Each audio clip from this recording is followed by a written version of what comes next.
یقیناً ہر طرح کی تعریف، بزرگی اور بڑائی، کبریائی صرف اور صرف اللہ رب العالمین کے لیے خاص ہے۔ وہ ہمارا پیدا کرنے والا، ہماری پرورش کرنے والا، ہماری ضروریات کی ہم سے زیادہ خبر رکھنے والا اور انتہائی شفقت اور محبت کے ساتھ ان کی تکمیل کرنے والا۔ اس کے بے شمار احسانات ہیں جن سے ہم آران فائدہ اٹھا رہے ہیں، لیکن اس کا سب سے بڑا احسان ہمارے اوپر یہ ہے کہ اس نے ہمیں اپنے دین کی، اپنے ایمان کی نعمت عطا فرمائی۔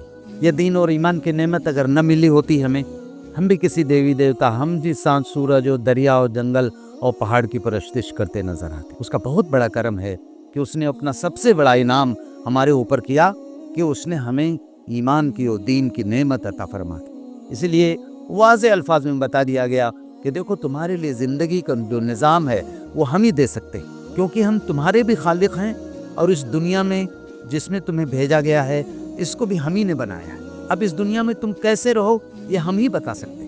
زندگی گزارنے کا طریقہ، اپنی عبادت کا طریقہ ہمیں خالق ہی دے سکتا ہے۔ الا یعلم من خلق، کیا وہی تمہارے لیے راستے کے بارے میں نہیں جانے گا، یا اسی کی معلومات کم ہوگی جو جس نے تمہیں کریٹ کیا ہے، جس نے تمہیں پیدا کیا ہے؟ تو یہ چیز ہمیں ذہن میں رکھنی ہے کہ سب سے بڑی نعمت اللہ تعالیٰ کی ہمیں ملی ہوئی ہے، لیکن اس نعمت کا ہمیں استحضار رہنا چاہیے، اس نعمت کا ہمیں احساس رہنا چاہیے۔ اسے کسی بھی قیمت پر، کوئی بھی حالات کے نشیب و فراز ہیں، کلائمیٹ ہے، جو سوشل ہے، پولیٹیکل ہے، کسی بھی طریقے سے ہمیں بالکل کسی پریشر میں نہیں آنا ہے، ہمیں اسی دین پہ قائم رہنا۔ یہی دین حق ہے۔